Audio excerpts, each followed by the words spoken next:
Hey everyone, looks like my video about defending Bill Maher got a lot of views. If you liked it, smash like and subscribe, and we're gonna answer some of the criticism in here because I got a lot, and that's fine.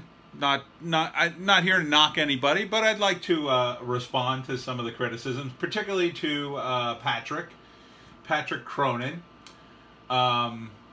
So Patrick writes in one of his comments, first off, her name is Rashida Tlaib, not Tlaib. I'm not sure how you're pronouncing that, because when you write something, it doesn't make a sound. So I think it's Tlaib. I mean, that's how Tim Pool pronounced it in his video. So that's how I pronounced it. I'm sure it's fine.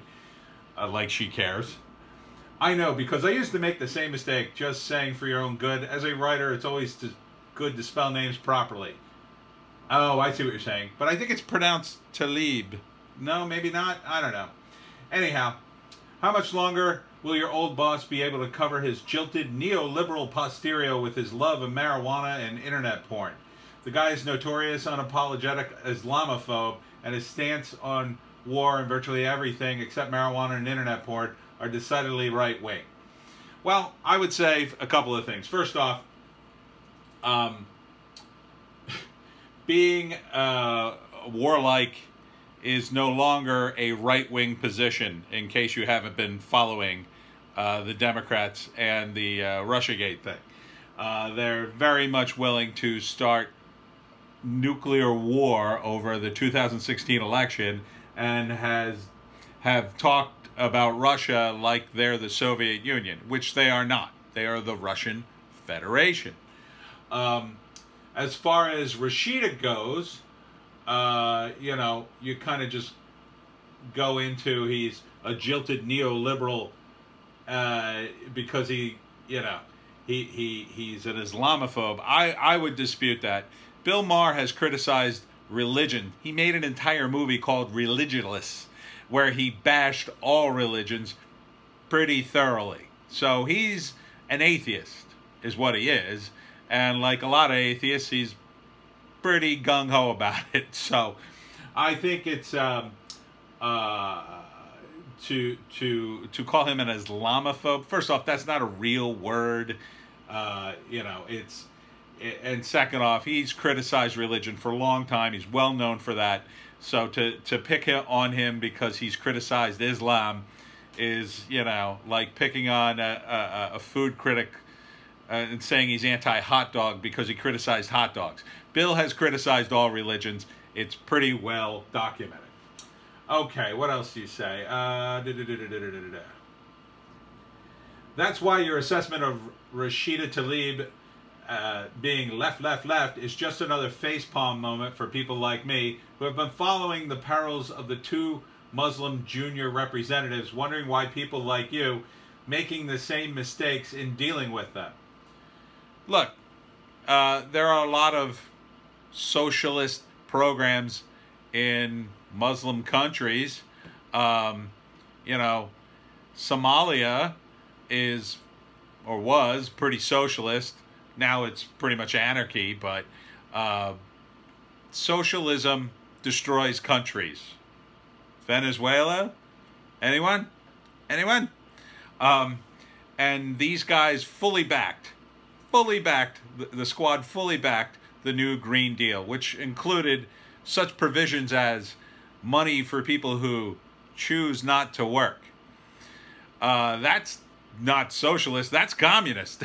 I mean, Jesus, you choose not to work, don't worry, we'll send you money anyway. That's like idiot communism. Like, at least the communists would make you do stuff.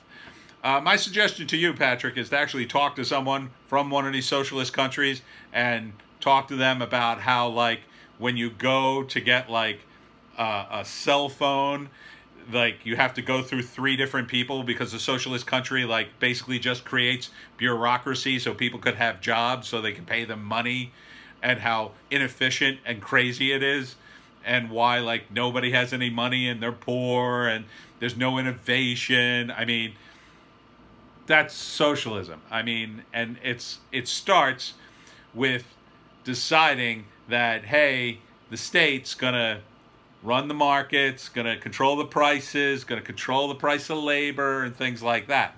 These guys are all about controlling the price of labor. They want a minimum wage. Minimum wage is about controlling the price of labor and putting an artificial price on it that distorts the marketplace. It's why everybody's firing their cashiers and putting in kiosks.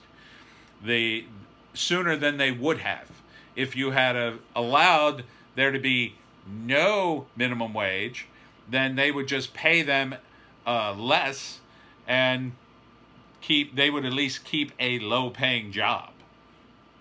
You see, this is why high school students have a unemployment rate in this country of like 50%, because their labor's not worth the amount of money that the government is forcing them to pay.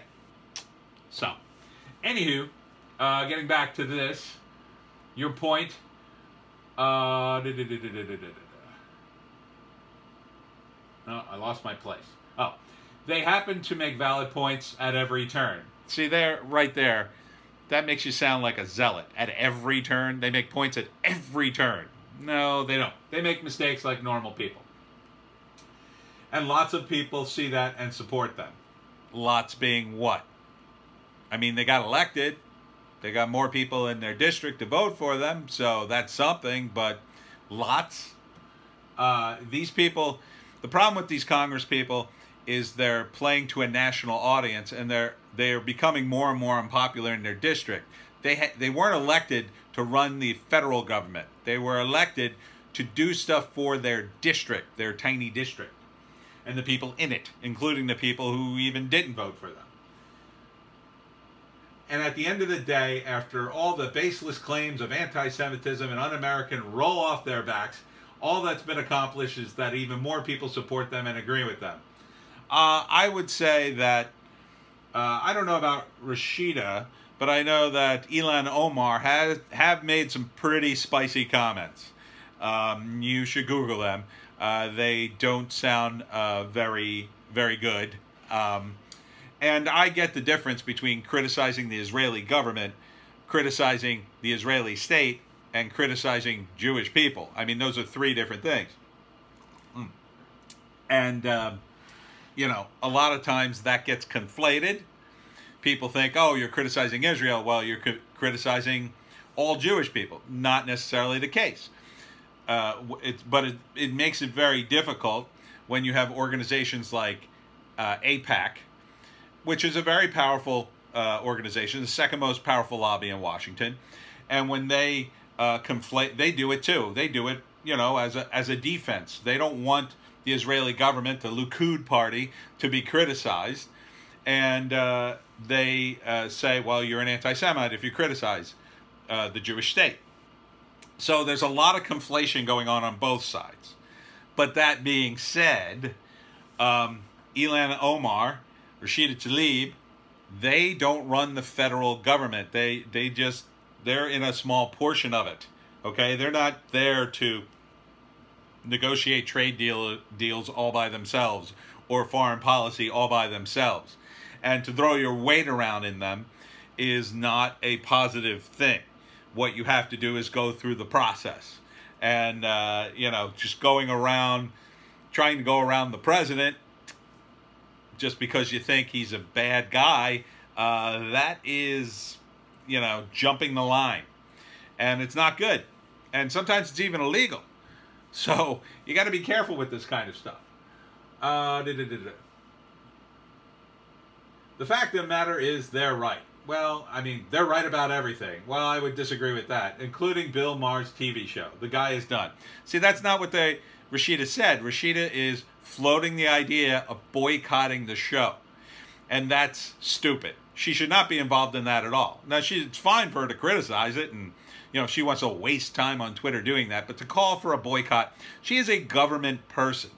It is not her place to call for a boycott of an American TV show. It's not her place. It would be just as stupid as if Trump came out and said, let's boycott MSNBC or let's boycott, you know, Morning Joe or whatever. She is a congresswoman. She should be doing congresswoman things. Stay away from TV. That's what I say.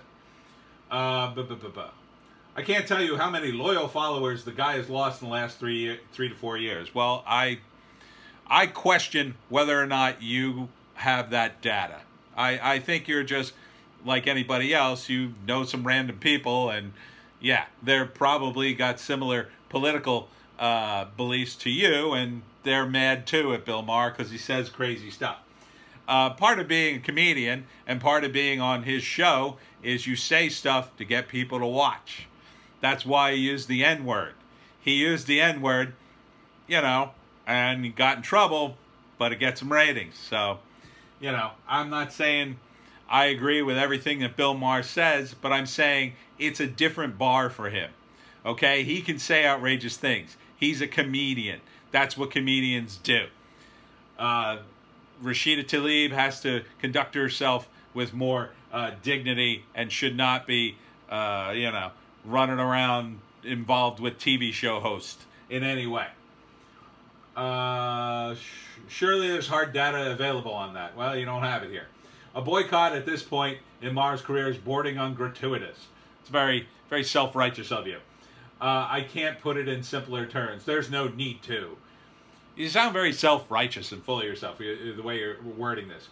To your query as to why Democrats are feasting on their own, well, the simplest answer is that the country and the folks like Bill Maher have contracted to deny those people or dismiss them as whiners. It's actually Maher's job to belittle and dismiss true liberals and their agenda. I disagree with you entirely. His job is to entertain. Anti-war, anti-eco-fascist, I don't know what that is. Medicare for all, and all the rest. The new Green Deal? No thanks. It's coming, and it's going to be a mandate in 2020, and none of us will either bother to bring you up to speed. There's no time for remedial civics anymore. Again, you know, you're not making any friends with this comment, as you can see from some of the responses. Look, you have your opinion, and that's fine. But Bill Maher is an entertainer, and Rashida Tlaib is a congresswoman. She should not be involved with entertainers one way or another. She has the people's business to do in Congress, and she should be involved with that. She shouldn't be calling for a boycott of entertainment of any kind. And that is my #1 point. Thank you.